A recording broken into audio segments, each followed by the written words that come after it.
Saludos y bendiciones. Para mí es un privilegio estar con ustedes una vez más para continuar estudiando la lección de escuela sabática de este trimestre basada en el libro de los Efesios. Esta semana vamos a abordar un tema muy interesante.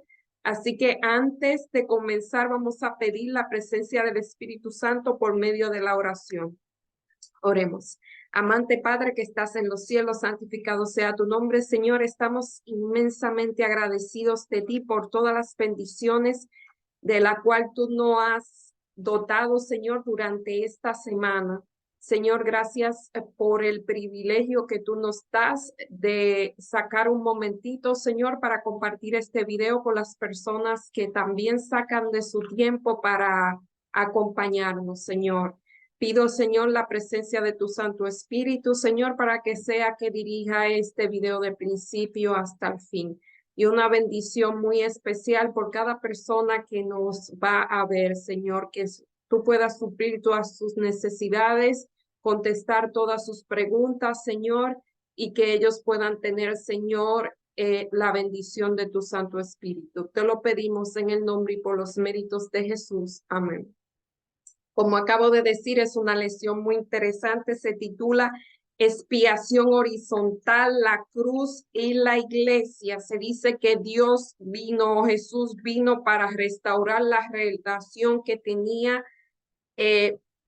Dios con la humanidad, y también vino para restaurar primero de forma horizontal la relación vertical la relación entre Dios y la humanidad, y horizontal la relación entre los seres humanos. O sea, cuando la relación con Dios está bien, se supone que la relación entre los humanos esté bien también. Pero vamos a ver algunas ocasiones en que eso no se da por algunas circunstancias. Así que vamos a ver el versículo para memorizarse. Se encuentra en Efesios 2, 13, 14 y dice: pero ahora Jesús, ustedes que en otro tiempo estaban lejos, han sido acercados por la sangre de Cristo. O sea, los que estaban lejos han sido acercados por la sangre de Cristo.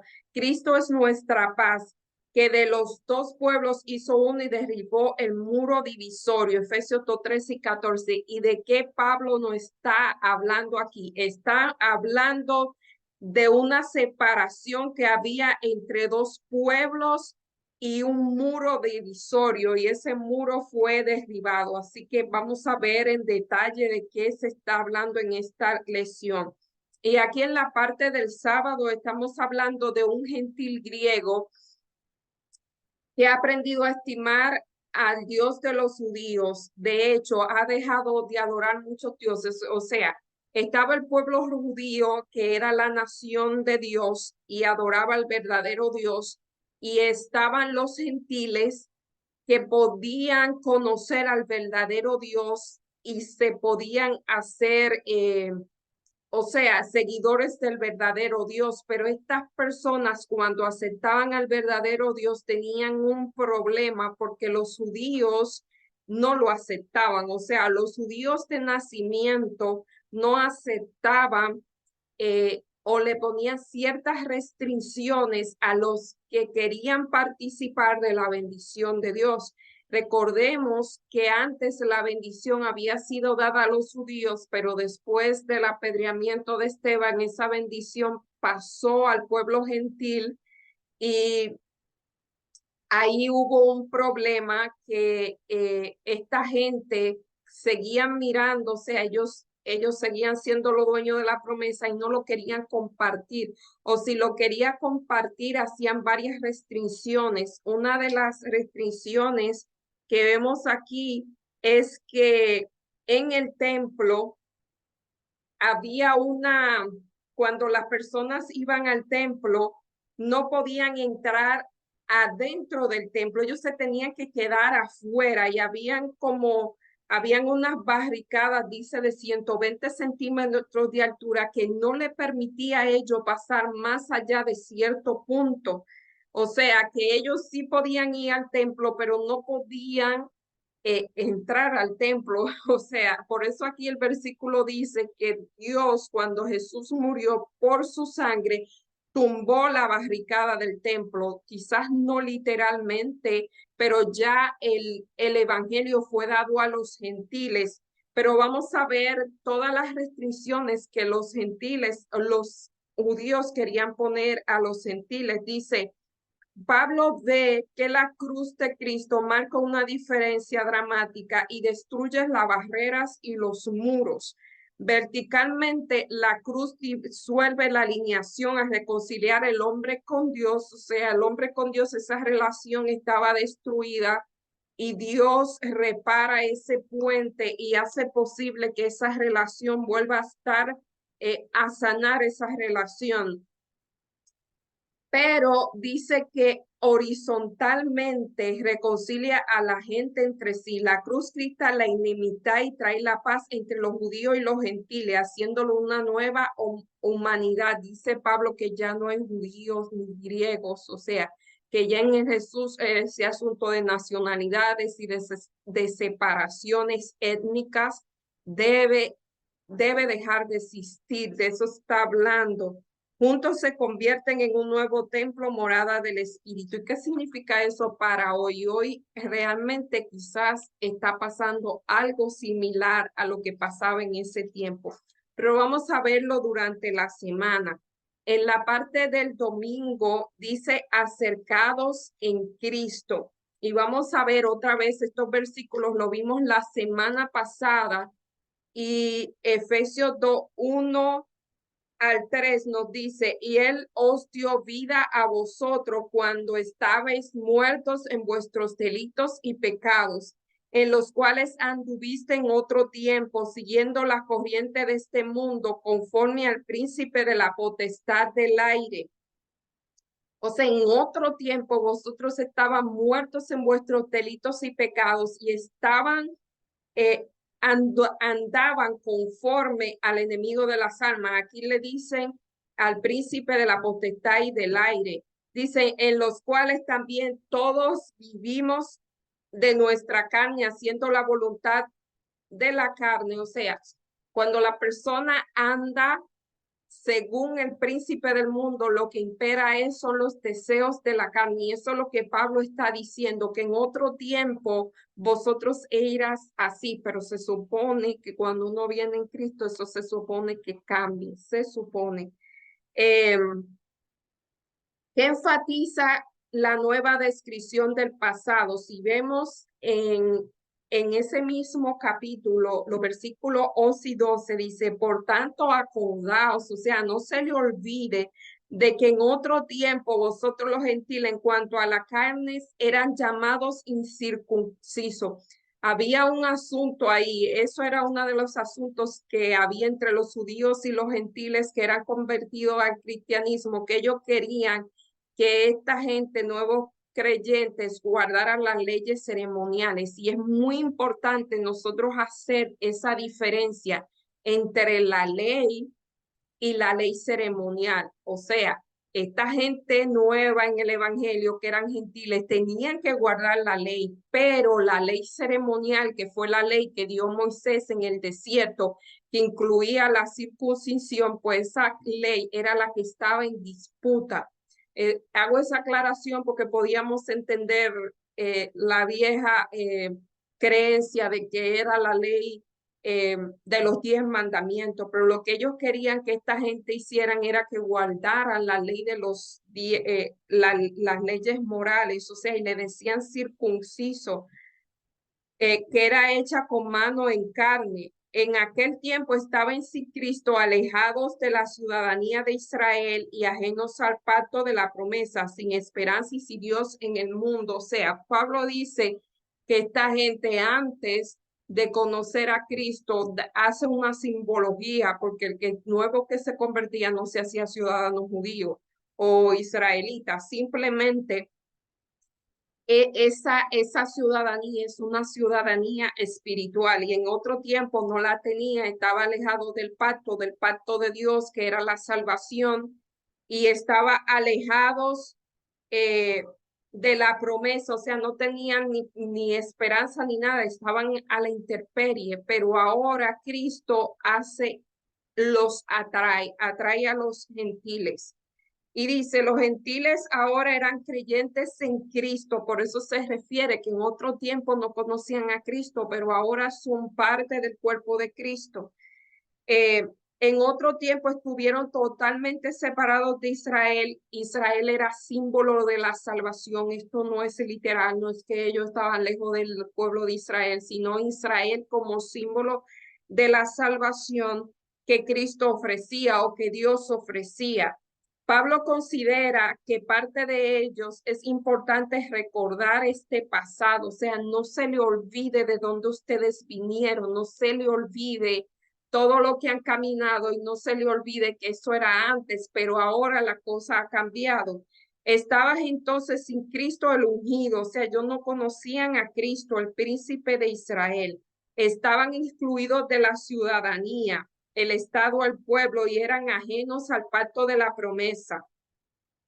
Inconscientes de la promesa de salvación. Cuando uno está inconsciente es que no sabe. Ellos no sabían que había una promesa de salvación que Dios habría ofrecido a lo largo de la historia. La alineación de Israel y de la salvación ofrecía a través de este pueblo implicaba que en un tiempo estaban sin esperanza y sin Dios en el mundo. O sea, la situación de los efesios era una situación grave. Y Pablo quiere que ellos entiendan su situación. Cuando nosotros entendemos nuestra situación personal, podemos hacer algo a respecto. Mientras no las entendemos, mientras estamos inconscientes, realmente no hacemos nada. Nada. Dice, además, su existencia pasada, los gentiles se vieron envueltos en una disputa entre ellos y los judíos. Ellos, o sea, y vuelvo y digo lo que mencioné antes, había una disputa, habían insultos. Dice, los judíos ridiculizaban a los gentiles por el asunto de la circuncisión, los llamaban incircuncisos.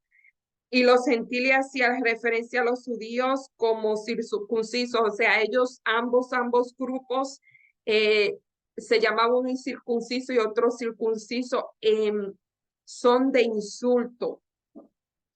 No obstante, Efesios 2:13 apunta a algo diferente ahora. Pablo escribió, pero ahora en Cristo Jesús, ustedes que en otro tiempo estaban lejos han sido acercados a la sangre de Cristo. Pablo le dice, mire, esta era su condición, esta es su condición ahora, pero no se le olvide de dónde ustedes vinieron para que mantengan su actual condición. Cuando Pablo describe a los creyentes gentiles como ustedes que antes estaban lejos, toma prestado de Isaías 57:19 que dice, pasa lejano y pasa al cercano y yo lo sanaré. Le da una promesa de sanación. Esto se compara con Efesios 2:17-18 que dice, y vino y anunció las buenas nuevas de paz, vosotros que estabais lejos y los que estaban cerca. Realmente está citando al profeta Isaías en esta ocasión, porque por medio de él los unos y los otros tenemos entrada a un mismo espíritu en el Padre. O sea, que eso Pablo refiere al evangelio, o sea, ustedes estaban sin Cristo, estaban muertos, los llamaban incircuncisos, ahora viene Cristo y los une y le da el evangelio de que por su sangre ustedes también, al igual que los judíos, ustedes tienen el mismo derecho a la salvación y eso es el evangelio de paz, eso es lo que es el mensaje de paz. Era un mensaje de paz porque ellos estaban quizás estaban perdidos. Cuando una persona está perdido y es encontrada, realmente es un anuncio de paz. Esta es la poderosa, buena nueva implícita en la descripción de Pablo, el hecho de que la cruz puede sanar el gran distanciamiento, o sea, dijo Jesús que si yo fuera levantado entre los hombres, a todo voy a traer a mí mismo. Esta buena noticia nos invita a considerar las divisiones existentes en nuestra vida y en la iglesia, a reflexionar el poder de la cruz y superarlos. El mensaje de este día del día domingo, son las separaciones por creencias religiosas. Es una invitación a la unidad, pero voy a hacer una salvedad. La unidad no debe sacrificar la verdad. Eso es muy importante. No se debe tener unidad sacrificando la verdad. Es que la unidad la del Espíritu Santo. Cuando la unidad la trae el Espíritu Santo, las verdades no son sacrificadas. Quería hacer esa aclaración. ¿De qué condición te has redimido, Jesús? ¿Por qué sería importante que recordaras con cierta asiduidad dónde estabas cuando Él te encontró y dónde podría estar ahora si no te hubiese encontrado? Esa pregunta, cuando uno hace esa pregunta y es consciente de dónde uno estaba, de que uno era pecador, y como mencionamos la semana pasada, pecador no es cometer actos pecaminosos. Pecadores que nacimos realmente pecadores. Nosotros cometemos pecados porque somos pecadores. Nosotros, como dije, como el árbol de naranjo, el árbol de China, cualquier árbol, da ese fruto porque esa es su naturaleza. Dios vino a cambiar nuestra naturaleza de hijos de la carne a hijos del espíritu. Entonces, por eso, cuando hay ese cambio de naturaleza, que nosotros actuamos según el Espíritu Santo, y ese cambio lo da Jesús. Entonces, cuando nosotros vemos cómo era nuestra vida pasada y cómo es la de ahora, pues vemos el gran cambio y agradecemos a Dios por eso y queremos mantener esa salvación. Aquí en la parte del lunes dice reconciliación, el regalo de Dios desde la cruz. ¿Y cuál es el regalo de Dios desde la cruz? Es la reconciliación. Dice, Cristo es nuestra paz, que de dos pueblos hizo uno, y vuelve el versículo, derribó el muro divisorio, reconciliando a ambos en un solo cuerpo mediante la cruz, matando en ella la enemistad. ¿Cómo describe Pablo la cruz y el impacto de la obra de Cristo allí en cada uno de los pasajes de Efesios? ¿Cómo resumiría lo que dice Pablo sobre la cruz que transforma nuestras relaciones? Efesios 1, 7 al 8. Vamos a ver qué dice Efesios 1, 7 al 8.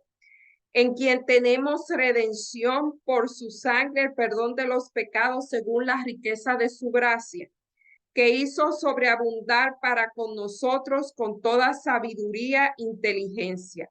O sea, Él nos hizo, o sea, nos dio la redención a través de la sangre por el perdón de los pecados y según la riqueza de su gracia, para que abunde la sabiduría y la inteligencia.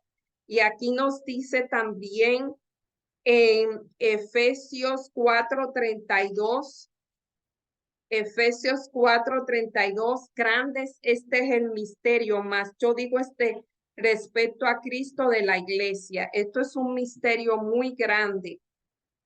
Y Efesios 2:13, pero ahora en Cristo Jesús, vosotros que en otro tiempo estabais lejos, habéis sido hechos cercanos para la sangre de Cristo. O sea, por la sangre de Cristo somos cercanos. Y aquí el versículo realmente que contesta esta pregunta, según mi punto de vista, es Efesios 2:16. Dice, y mediante la cruz reconciliar con Dios a ambos en un solo cuerpo, matando todas las enemistades. Y en Efesios 5:2 dice, y anda en amor como también Cristo nos amó y se entregó a sí mismo por nosotros, ofrenda y sacrificio, olor fragante. Dice, en el contexto de todos esos textos, es la cruz, la sangre de Cristo trae conciliación. Dice, produce tres ventajas sobre los creyentes. Primero, los gentiles que estaban lejos de Dios son acercados. O sea, la buena nueva va a los gentiles. Antes no era así. Ambos siendo hijos e hijas de Dios y hermanos y hermanas en los creyentes judíos. La enemistad, que en griego es estran, relacionada con estros, enemigo entre los creyentes gentiles, queda destruida. O sea, esa discusión de que si la circuncisión y no la circuncisión, y de comer alimentos sacrificados a los ídolos y otros no. Si ustedes quieren ver todo lo que había ahí en Corintios, me parece, en Romanos, habla mucho de todos esos temas, que todas esas rivalidades que habían en estas personas y se trataban de insultos y todos los demás, eso se supone que eso quede abolido en la cruz. Y vuelvo y digo, no se sacrificaba la verdad, pero Dios unía a las personas, unía a esos dos bandos. Eh, el propósito de Cristo era reconciliar con Dios a ambos en un solo cuerpo en la cruz. ¿Cómo es la reconciliación? ¿Qué se siente a reconciliarse? Imagínate un distanciamiento grave entre, aquí habla ya la separación entre individuos, entre familiares, entre amistades, cuando eso ocurre y esas relaciones son sanadas por los cuerpos, por la sangre de Cristo. Eso es lo mismo que pasa cuando es la iglesia como un todo. Es la misma, la individual y la grupal es lo mismo lo que pasa. Pablo se atreve a imaginar que la poderosa obra de la cruz impactará sobre todo las relaciones entre personas y entre grupos de personas. Él se imaginaba inundando nuestra vida y destruyendo nuestra división y disolviendo nuestras disputas y renovando nuestra comunión. ¿En qué medida podría necesitar aplicar estos principios sencillos para reconciliarse con otra persona y ponerlo en práctica? Bueno, eso es muy interesante. Eso es muy interesante. Así que vamos a reflexionar sobre eso. Y en la parte del martes, derribar el muro divisorio. Y ahora vamos a ver cómo se derriba el muro divisorio. Y dice, según Pablo, ¿qué hizo Cristo con la ley de los mandamientos y las ordenanzas? Efesios 2, 15 al 14. Efesios 2, 15 al 14. Y dice, perdón, 2, 14 y 15 dice, lo dije al revés. Porque Él es nuestra paz, que de ambos pueblos hizo uno. O sea, Dios derribó las barreras, aboliendo en su carne las enemistades de la ley de los mandamientos expresado en ordenanza, para crear en sí mismo de dos uno solo, y haciendo de ellos un vínculo de paz. Así que eh, nos dice, ahora vamos a ver lo que comenzamos en la parte del viernes. Dice, aquí se está aludiendo a esas barranquitas, lo estoy repitiendo, que había en el templo de Herodes con su amenaza de muerte. Dice que ese muro se derribó, o sea, quizás no literal, pero sí se derribó ese trato que había de que los gentiles no podían participar de los ritos, al igual que, o sea, en igualdad a los judíos. Los judíos se sentían superiores a los gentiles, vamos a decir así. ¿Sabes? Siempre sentirse superior a alguien mire, es realmente peligroso. Eso es lo más peligroso que usted puede ver. Y si usted lo está haciendo inconsciente, trate de subsanar eso. O sea, nosotros lo podíamos comparar el pueblo adventista a sentirse superior a otras religiones porque tienen ciertas verdades. Eso realmente es muy dañino porque realmente nadie se debe sentir superior. Los otros días yo mencioné aquí que parte de tener una estima sana es entender que nosotros somos iguales. Nadie es superior ni inferior a nadie. Esos realmente son problemas de estima que se tienen. Y ahora trayéndolo a la religión, el pensar que una religión es superior a otra porque tiene algunas verdades, debe ser porque no hay algo que no está sano en eso. Realmente quizás Dios a un pueblo le dio unos privilegios, unas responsabilidades, vamos a decir, unas responsabilidades mayores, y esas responsabilidades mayores simplemente es eso, tener una responsabilidad de enseñarle a esas personas que no conocen esas verdades que Dios ha revelado. Es lo único, pero nada de sentirse superior. Eh, Realmente en lo personal a mí no me gustan las comparaciones, no me gusta, mi naturaleza es no compararme, no competir. Yo salgo cuando hay esas cosas, salgo, claro, quizás en un juego, quizás por jugar, pero realmente cuando las cosas van así es mejor. Yo realmente salgo de escena, mi espíritu no me permite, mi espíritu sufre cuando hay competitividad y cuando hay ese sentido de yo soy superior o yo soy inferior realmente, o esas comparaciones de tú eres mejor persona. Quizás hay cosas que tú haces mejor que otras o en forma diferente, pero tú como persona no puedes ser ni mejor ni peor que nadie. Tú eres igual, así no hizo Dios. Así debemos comprender eso. Dice, no sé si me fui del tema, pero si lo traemos a forma individuo y si lo traemos grupal, quizás el pueblo judío se sentía superior porque ellos eran los receptores de la promesa y veían al pueblo, a los gentiles como inferiores. Pero Dios vino a que vieran que todos eran iguales, todos eran hijos de un mismo Dios. Eso mismo viene en forma individual. Todos somos hijos de Dios. Hay cosas que yo hago en forma quizás mejor o diferente al otro, pero eso son cosas, eso no soy yo. Yo soy igual, no superior, no inferior a nadie.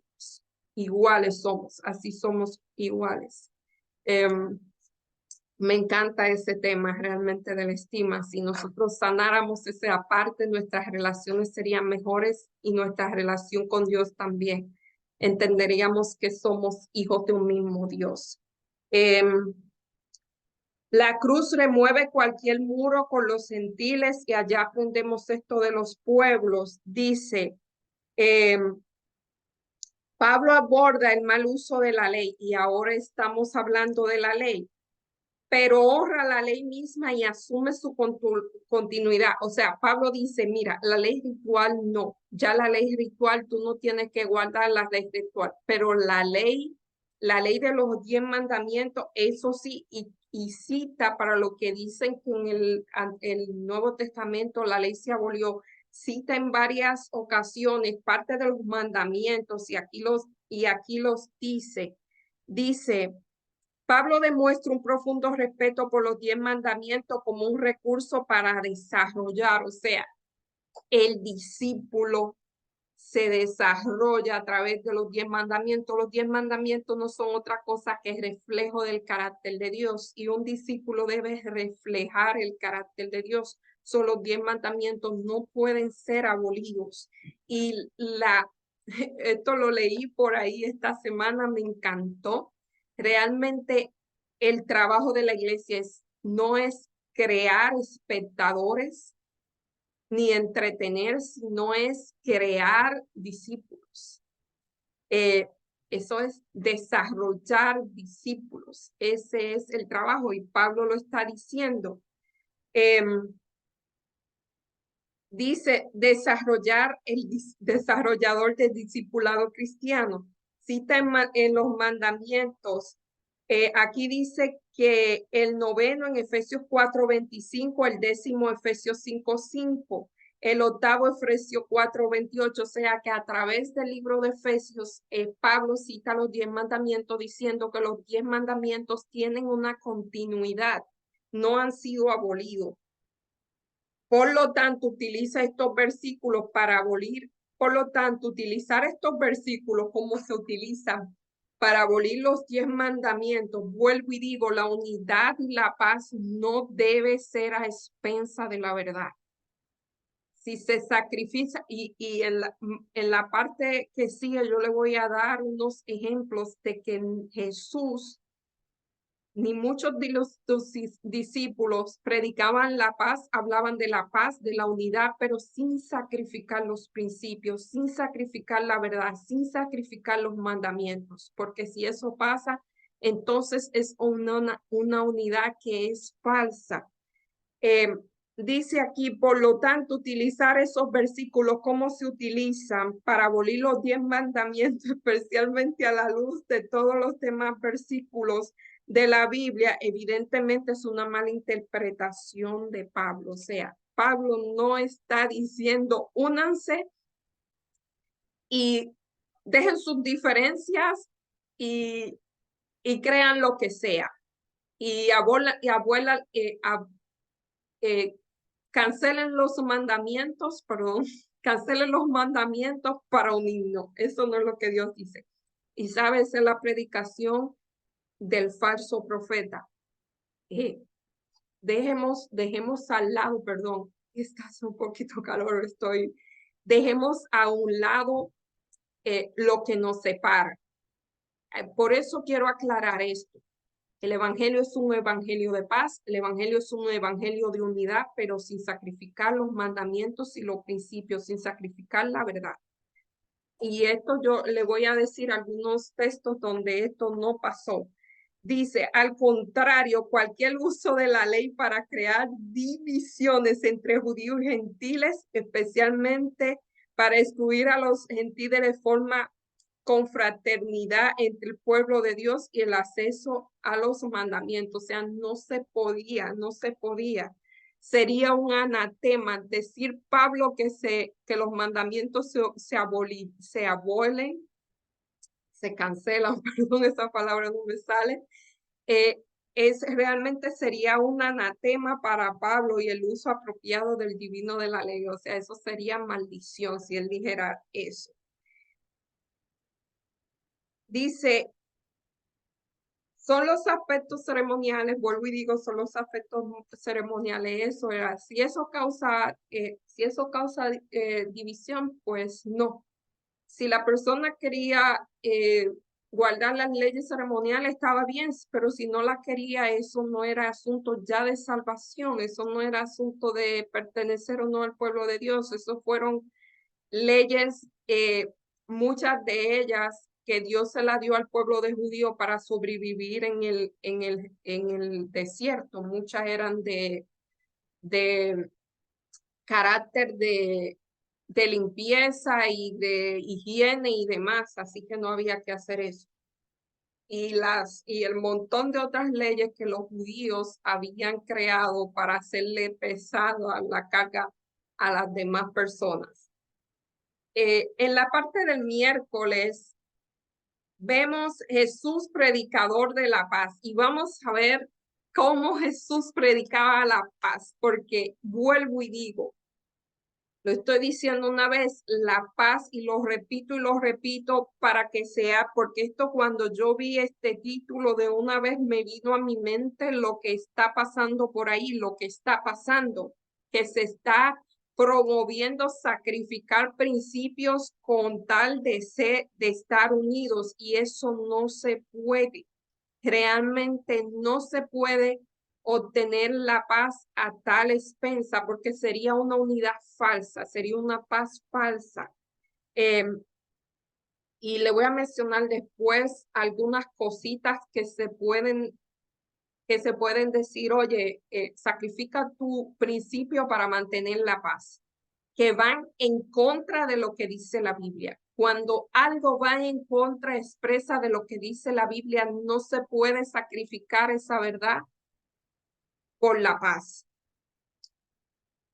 Efesios 2, 17 al 18, esto lo hemos leído como en 3 ocasiones, dice, y vino y anunció las buenas nuevas de la paz, vosotros que estabais lejos y lo que estaba cerca, porque por medio de él, cada uno de nosotros tenemos entrada a un mismo espíritu, el Padre, perdón, estaba mirando al Alfred en el techo.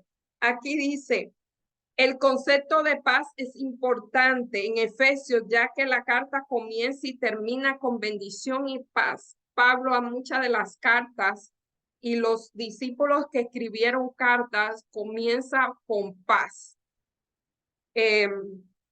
y con bendición de nuestro Señor Jesucristo. Anteriormente en Efesios 11 al 22, Pablo argumenta que Cristo Cristo era la personificación de todos los atributos buenos que habían, entre ellos era la paz, él era el amor, él era la paz, él era la misericordia, él era muchas cosas, porque él es la paz realmente, él es todo su atributo. Cristo, la cruz crea esa paz. Efesios 2:14 al 16. Porque Él es nuestra paz, que de ambos pueblos hizo uno. Eso lo leímos, derribando el muro de separación. En eso Él hizo paz, porque lo que no podían entrar al interior del templo, ahora simbólicamente, ahora sí eran parte del pueblo de Israel. Por eso es paz. Dice, Cristo no solo destruye algo, la hostilidad entre judíos y gentiles, sino también crea una nueva humanidad marcada por relaciones de conciliación y paz. Efesios 2:15 al 17.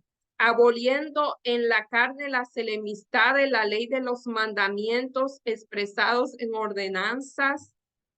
O sea, él no está aboliendo los mandamientos, él está aboliendo los deseos de la carne para crear en sí mismo de los dos un solo, un nuevo hombre.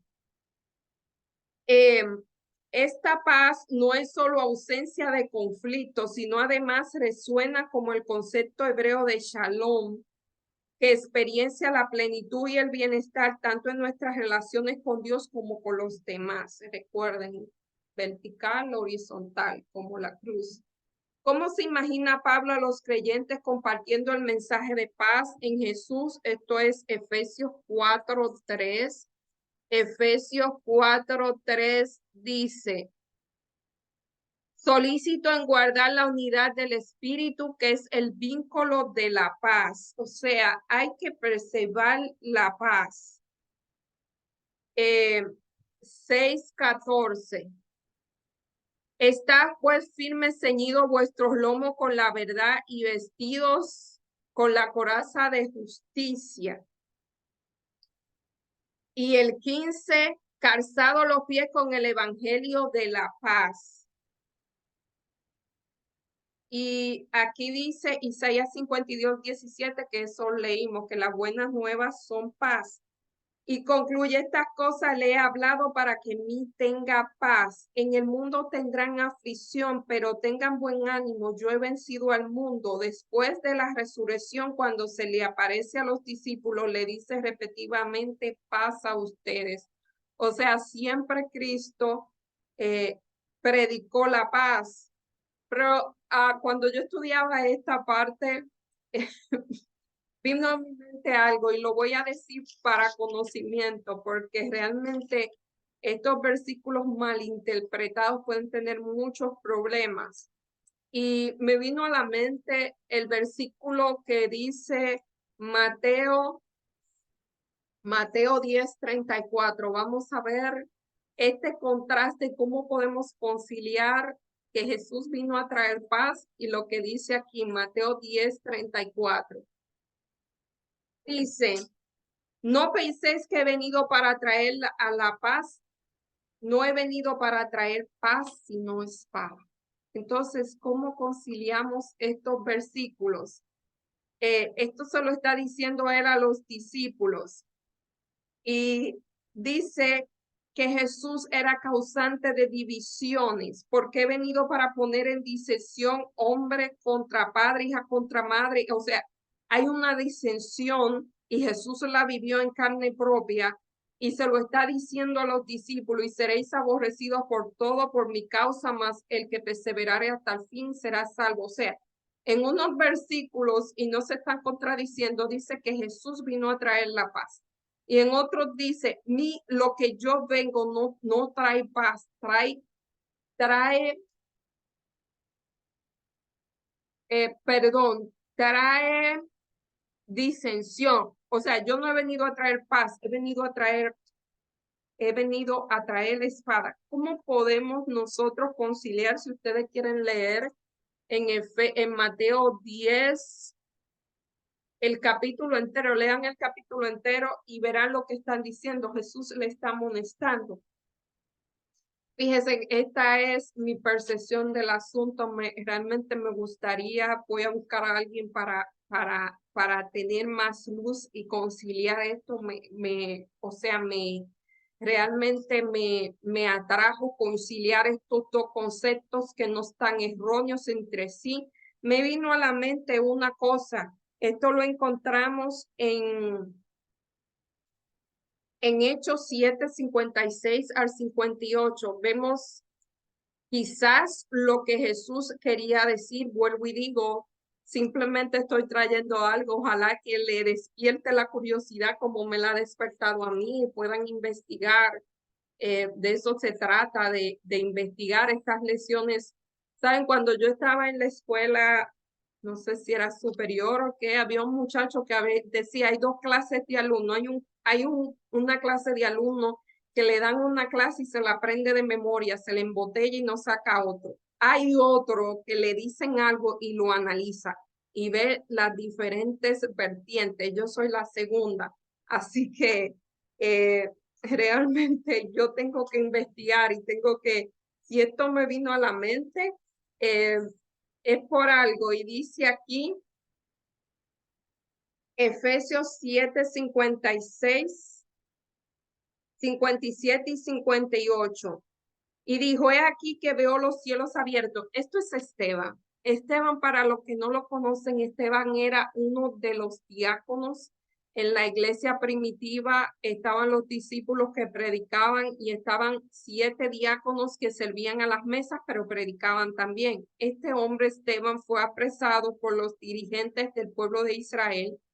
Y él, cuando fue apresado, da un discurso de la historia de Israel desde el principio hasta todo y termina con Cristo, muy parecido al sermón o la disertación que tuvo Pedro, donde se bautizaron 3,000, luego 5,000. Es muy parecido esto, porque él le dice todo lo que el pueblo de Israel pasó y termina diciéndole que ellos eran duros de servir porque no creyeron nada de esto y también porque Jesús era Jesús, el Mesías, no lo reconocieron. Y cuando él termina eso, él mira a los cielos, ve los cielos abiertos y dice, yo veo a Jesús sentado a la diestra del Padre. Cuando los dirigentes escucharon a eso, comenzaron a gritar enfurecidos como locos y ellos apedrearon a Esteban.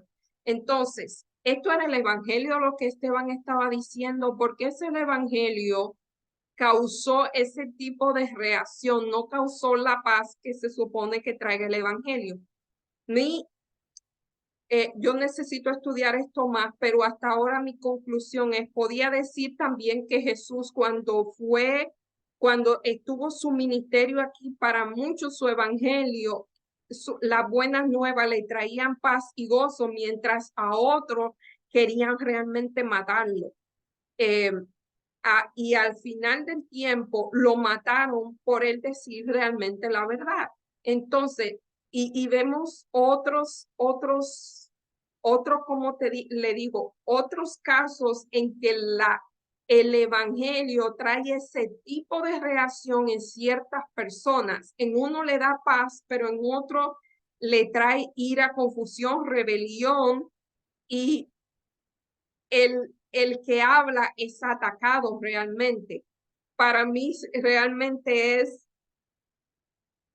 el receptor. ¿Quién es el receptor? ¿Quién está escuchando? Realmente me viene a la mente cuando eh, esta mujer que se dice que es María de Magdalena, cuando ella fue traída ante Jesús y iba a ser apedreada, y Jesús viene, intercede por ella, le dio paz a ella. Mientras Esteban está hablando de Dios a otro tipo de persona y le trae ira al tiempo de matar. Yo pienso es si la persona está en rebelión, el evangelio no le da paz. Si la persona se sabe que es pecador, el evangelio le da paz. Y yo creo que la paz que se dice aquí, predicar la paz, no es dejar de decir la verdad. Fíjense que en Apocalipsis 1:4, Juan, el evangelista Juan, el discípulo amado, comienza diciéndole paz, le desea paz y sin embargo comienza a decirle todo lo que iba a pasar. Comienza a decirle el mensaje de las 7 iglesias, en qué están bien y en qué está mal. Y comienza el libro de Apocalipsis, que para muchos es terrorífico, no sé por qué, quizás por lo que vendrá, pero debería ser buenas nuevas también. O sea, que quiero aclarar esto lo más posible. Paz no significa dejar de decir la verdad. Paz no significa dejar de decir lo que viene, ser irresponsable de nuestra parte. Jesús habló de paz, habló de amor, pero los últimos capítulos, bueno, no son los últimos capítulos, él habló, le dijo la verdad al quien tenía que decirle la verdad. Le dijo a los fariseo, le dijo hasta sepulcro blanqueado. Yo no me atreví a decirle eso a una persona. Le dijo hipócrita, o sea, le dijo de todo. Le dijo a los discípulos, oye, ustedes van a sufrir esto y esto por mi causa. En Mateo 24 dice todo lo que iba a pasar, pero dice, no teméis tener paz a pesar de todo lo que pase. El que está en Cristo tiene paz. El que no está en Cristo oye el evangelio y eso es locura y es un motivo de rebelión. Pienso que es eso. Ojalá, si alguien quiere aclararme esto, si alguien quiere hablar esto conmigo, se lo agradecería porque realmente esto pienso que debe ser aclarado, no simplemente tomar paz, porque se está predicando por ahí que paz es no decir la verdad a la gente. Y vuelvo y digo, eso sería irresponsable. Jesús dijo la verdad, Jesús dijo lo que estaba mal, Jesús dijo lo que había que mejorar, Jesús dijo lo que venía y no era cosa bonita lo que venía, pero él lo dijo y aún así era paz. Creo que con esto termino esta parte del miércoles. Dice, en el mundo tendrán aflicción, pero tranquilos, yo he vencido al mundo. Tengan buen ánimo porque yo estoy en vosotros. A pesar de lo malo, yo estoy con vosotros. Esto es muy conocido, pero uno de las pinturas que refleja la paz es una avecita que está en una ramita cuidando a su polluelo y hay una tormenta alrededor. Realmente se supone que ese es el mejor símbolo de la paz. A pesar de la tormenta, ese pajarito estaba en paz. Así debemos estar nosotros, a pesar de las tormentas, a pesar de los conflictos, nosotros debemos estar en paz. La iglesia, un templo santo, la parte del jueves, y dice, ¿qué conjunto de imágenes destacadas utiliza Pablo en Efesios 2:11 al 22 para señalar la unidad entre los judíos y los gentiles de la iglesia? Efesios 2:11 al 22 dice, por lo tanto, acordaos en que el otro tiempo, o sea, esto lo pueden leer, se dejaban regir por la carne, eran llamados incircuncisos, estaban alejados de la ciudadanía, alejados de la promesa, sin esperanza y sin Dios. Entonces Cristo vino a vosotros y lo hizo cercanos a través de Cristo, porque Él es Jesús es nuestra paz y derribó los muros de indiferencia, poniendo enemistad entre la carne y la ley de los mandamientos, y vino a anunciar las buenas nuevas, porque por Él tenemos entrada al mismo Espíritu, edificando el fundamento, en quien todo edificio es bien coordinado, va creciendo y es un templo en el Señor. En todos vosotros sois justamente edificados. O sea, todo eso Dios hizo con los efesios y lo hace por nosotros. Recordemos que los versículos 1 al 10 enseñan que vivimos en solidaridad con Jesús, perdón. Tengo problemas pronunciando si hay varias R's en unas palabras juntas. Mientras el versículo 11 y 22 enseñan que vivimos en solidaridad con los demás, con parte de la iglesia. Eso también siempre va a haber, mire, vuelvo y digo, Esteban tuvo conflicto por lo mismo que creían en Dios, porque Esteban veía a Dios, vio a Dios, mientras hubo un grupo que no lo veía, so va a haber un conflicto realmente. Dice, el cimentar nuestras relaciones con los demás mediante la cruz va a crear un profundo, dice, incluyendo el mal uso de la ley para profundizar el abismo. No se puede utilizar la ley para profundizar el abismo, pero vuelvo y le digo, puede que pase, puede que pase. Y menciono otra vez el caso de Jesús y el caso de Esteban.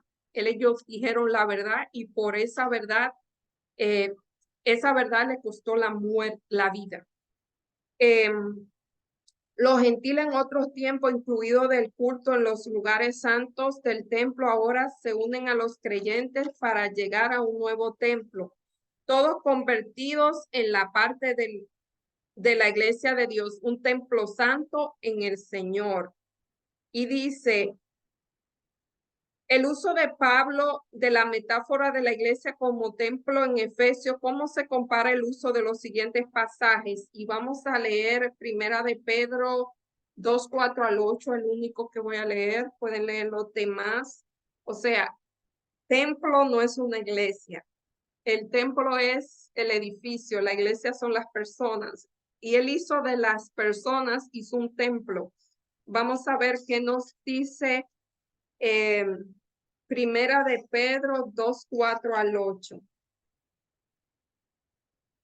Acercaos a él, piedra viva, desechada ciertamente. Fíjense que aquí Pedro menciona que Jesús era la piedra angular, ciertamente por los hombres, más escogida por Dios. Vosotros como piedra viva, edificados como casa espiritual y sacerdocio santo para ofrecer sacrificios aceptables de Dios. O sea, se dice la historia que cuando se construía el templo de Jerusalén había una piedra que no se sabía cómo usarla y fue echada a un lado. La piedra duró un montón de tiempo sin ningún uso. Cuando se estaba terminando el templo, había una parte que era muy importante rellenar y no se encontraba luego cómo hacerlo. Y encontraron la piedra y justamente esa piedra era la que calzaba ahí, esa era la piedra angular. Por eso dicen que se menciona este se supone que el preámbulo. Jesús cuando vino a la tierra fue la piedra angular que hizo que encajara todo. Ahora la iglesia no un templo hecho de manos, sino el templo que es la iglesia, el templo que son las personas. Como imagen que corona la inclusión plena de los gentiles en la gracia. Si bien habían tenido prohibido adorar en el atrio de Israel, se tenía prohibido lo que hemos dicho, el templo ahora no solo tienen acceso al templo, sino que ellos mismos se convierten en materiales principales, en la piedra angular, en la piedra necesaria para el templo. Eso es una metáfora. Ahora, los gentiles son los receptores de la promesa y no son los receptores de la promesa para ellos guardarla para sí, sino que son los receptores de la promesa para ellos difundirla por el mundo. Así que ellos se convierten o nos convertimos en la piedra angular. Dice, los autores del Nuevo Testamento emplean la metáfora del templo para visualizar la santidad de la iglesia. El rol de Dios en la fundación y el crecimiento de la iglesia y la solidaridad de los creyentes dentro de la iglesia. La metáfora se utiliza junto con el lenguaje biológico, donde el templo va creciendo y el proceso de construcción a menudo se acentúa. En lugar de una imagen estática, la iglesia es algo que es viviente, es auténtica, porque es hecha es hecha del humano. En Efesios, ya en la parte de resumen del viernes, para terminar, by the way, el viernes es el resumen de la lección, pero estudienla toda, es mejor estudienla toda. ¿Cuál es el contexto específico en el que Pablo escribe Efesios 12 al 22 cuando describe los efectos arrolladores de la cruz en las relaciones humanas? Se refiere a las relaciones de los creyentes y de los gentiles que juntos son los miembros de la iglesia. Expresa una preocupación obvia de que entiendan y vivan su condición compartida y reconciliada con los miembros de la familia de Dios. Sin embargo, en el contexto general de la carta, Pablo demuestra un propósito amplio y a largo alcance. Su tema es el gran plan final de Dios, o sea, todo es esta explicación de la cruz, de la unidad en el cuerpo de Cristo, de que ahora la iglesia se convierte en el templo, tiene un propósito. Dice, al final de Dios para unir todas las cosas en Cristo, o sea, Él va a unir todas las cosas en Cristo y su alcance incluye toda la familia de los cielos y la tierra. O sea, no solamente la familia de la tierra se va a unir, sino que la familia de la tierra se va a unir con la familia del cielo. Es importante señalar que la unidad de los miembros dentro de la iglesia, el tema específico de Pablo aborda, en sí mismo tiene el propósito más amplio que revela en Efesios 3:10, para que la multiforme sabiduría de Dios al crear la tierra con los judíos y los gentiles sean ahora notificadas por medio de la iglesia los principados y potestados de los cielos, o sea ahora notificada por medio de la iglesia los principados y potestados de la tierra. Al materializar la unidad que Cristo estuvo en la cruz, los creyentes deben manifestar que el plan último de Dios de unir todas las cosas en Cristo está en marcha desde antes, desde la fundación del mundo. Ese plan está en marcha. Ese plan realmente hace años que está en marcha. Al conciliar sus relaciones, resaltan el plan de Dios para el universo, que es unificado en Cristo. Por lo tanto, es apropiado buscar en Efesios 12 al 22 el contexto general de Efesios. O sea, ¿cómo estábamos? Estábamos perdidos sin Dios y sin esperanza. Viene Cristo por su sangre, nos une no solamente con el cielo, no solamente restaura nuestra relación que había sido rota con Dios, sino que restaura las relaciones entre las personas. Y vuelvo y digo, eso no quiere decir, vuelvo y lo repito porque están pasando cosas por ahí que esto podría confundir si se interpreta mal. Cambia las relaciones con aquellos que quieren unirse con o sea, poniendo el fundamento que es Dios y sus principios y sus verdades. El que no, o sea, la unidad que se logra, entre comillas, poniendo a un lado las verdades de la Biblia, poniendo a un lado los mandamientos, no es una unidad verdadera. Recuerden la estatua de Nabucodonosor. Ahí hubo una unidad y esa unidad se va a volver a tratar de repetir. La unidad y la paz, predicar la paz no quiere decir que no se diga lo que está mal. Jesús dijo lo que estaba mal. Lo dijeron los discípulos, lo dijeron los profetas, por eso muchos hasta murieron. Lo dijeron los reformadores. Realmente es una irresponsabilidad. Si Dios le ha puesto en sus manos tener verdades, no decirlas.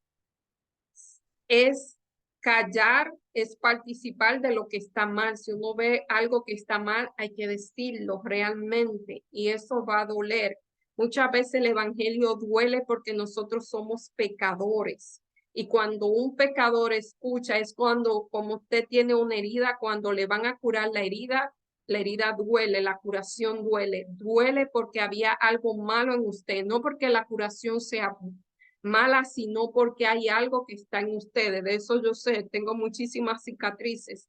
Y ya yo veo las cicatrices ya no duelen, pero en un momento cuando estaba viva eso dolió. Y si eso no se hubiese curado, quizás era una infección o una pérdida de algo mayor, una condición mayor. Así es, se comporta el pecado. El pecado es una enfermedad que nosotros tenemos. Cuando es curada, duele.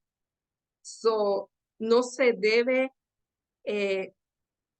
dejar de decir la verdad a costa de la unidad. Esa no es la unidad que habla aquí. Lo aclaro, vuelvo y digo, cuando yo vi esta lección, yo dije, aquí va a haber muchas malinterpretaciones y eso no es bueno. Bueno, sin más, me despido. Si quieren decirme algo, me lo pueden decir, no hay ningún problema. Estoy abierta al diálogo. Pero sin más, me despido deseándole una hermosa semana. Quiero, no hago esto, pero esta semana murió una persona que conocí, no la conocí de la manera que me hubiese gustado, pero mirando en su Facebook vi que ella escribía y realmente escribía poesía y ella murió esta semana y oigan eh, lo que ella escribió meses antes para que vean cómo Dios prepara a sus hijos. Cuando crees todo es posible. Hace poco escribí esta línea pensando lo esperanzador y redentivo que es ejercer fe, especialmente en los momentos duros de la vida. Sabe, ella había perdido a su hermano hace como 2 años, su papá hace unos meses, finalmente ella estaba enferma eh, y ella escribió en medio de todo ese dolor, ella escribió, creer es saber que algo será mejor. Creer es volar con la imaginación, creer es tener el futuro de tu lado, creer es pensar que siempre y que es propio todo lo amado, creer es saborear lo dulce, también saborear lo amargo, creer es disfrutar canciones y mucho más su relato. Creer es mirar la frente con gratitud al extraño, creer es contemplar el cielo sabiendo que Dios es sabio. Creer es ser un alma libre y tener lo necesario. Creer es confiar en Dios, confiar sin nada dudar y tener la gran certeza que Él todo lo suplirá. Creer es saberse salvo del pecado y la maldad. Creer es vivir el milagro que solo la gracia da. Creer es pensarnos eternos y vivir en eternidad. Creer es disfrutar el cielo desde el lugar terrenal. Creer es ver que todo es posible aunque todo parezca mal. Y al fin de cuentas sabremos que creer es siempre soñar que el mañana será bueno y lo mejor llegará. Así que esto es en recordación de Grisel Cruz. Así que eh, sin más, me despido, pero antes vamos a tener una oración. Oremos. Amante Padre, Señor, gracias porque tú eres un Dios de paz. Gracias porque el Evangelio es paz para alguno, aunque para otro es locura. Gracias, Señor, porque a pesar de que nosotros estábamos hundidos en nuestros pecados, en nuestros delitos, estábamos muertos, Señor, tú viniste a su tiempo, al tiempo indicado y viviste aquí como un ser humano. Moriste y resucitaste, Señor, para que nosotros podamos ser libres. Señor, gracias por la bendición del Evangelio y gracias por la paz que nos imparte el mismo.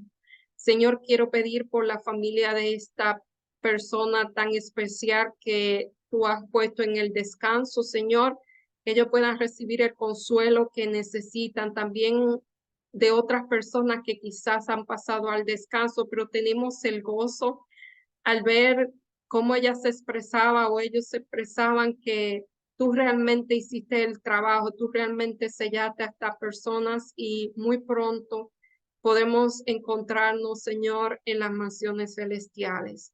Bendice a cada persona que está aquí, que está pasando cualquier situación de cualquier índole, Señor, sea emocional, sea material, sea económica, cualquier circunstancia, Señor, que tú puedas sanar, Señor, cualquier situación y que tú puedas hacerte presente en la vida de cada una de las personas que tienen necesidad, Señor. Bendícenos, danos una semana feliz y todo te lo pedimos en el nombre y por los méritos de Jesús. Amén. Bye, hasta la próxima semana.